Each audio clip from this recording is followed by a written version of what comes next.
Yung, gimana ya kalau kamu lagi ngelayat tapi ternyata yang meninggoy ini itu lagi sisiran di kamar? Sisiran? Tapi kan udah meninggoy. Nah, itu dia.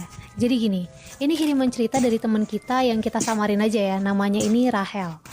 Jadi si Rahel ini punya circle Yung, berempat. Emang teman SMA, mereka ini akrab banget lah pokoknya. Sebesti itu, kemana-mana mereka tuh selalu bareng. Pokoknya udah klop banget lah. Nah, salah satu dari mereka berempat ini ada yang namanya Cahya. Si Cahya ini pernah bilang kalau dia ini tahu ibunya itu kayak suka makan bunga kantil. Dan itu emang udah dari dulu.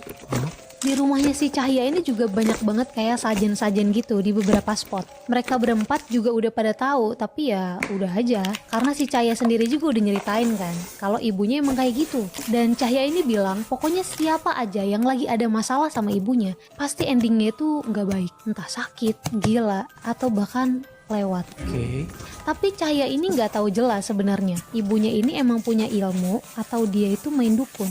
Dari dulu Cahya ini nggak terlalu deket juga sama ibunya. Cahya pernah nih sekali-sekalinya bilang ke ibunya kayak ngapain gitu makan bunga kantil terus naro-naro sajen di rumahnya. Tapi ibunya ini malah melotot dan bilang, kamu nggak tahu apa-apa, nggak usah ikut campur. Dari situ Cahya ya udah nggak pernah ngomong apa-apa, nggak berani juga. FYI Cahya ini lebih deket sama bapaknya, cuma bapak sama ibunya ini udah lama pisah.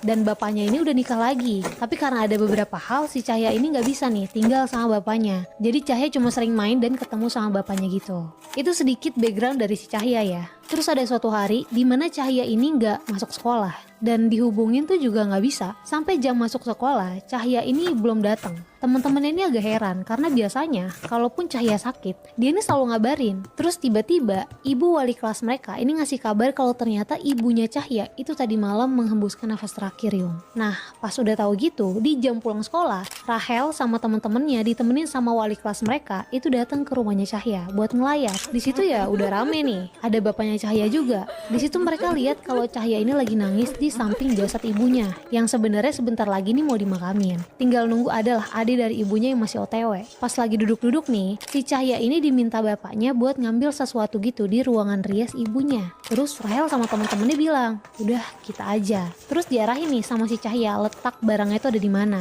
Rahel sama dua temennya pergilah ke ruang rias ibunya si Cahya. Karena emang udah gak asing juga kan sama tata letak di rumahnya Cahya. Pas mereka masuk, mereka kaget banget Yung. Karena mereka bertiga ini lihat ada ibunya Cahya lagi sisiran di meja rias ruang itu. Mereka bertiga itu semuanya lihat Yung. Jadi ibunya Cahya ini pakai kebaya hitam, rambutnya digerai gitu. Terus dia senyum sambil ngaca dan sisiran.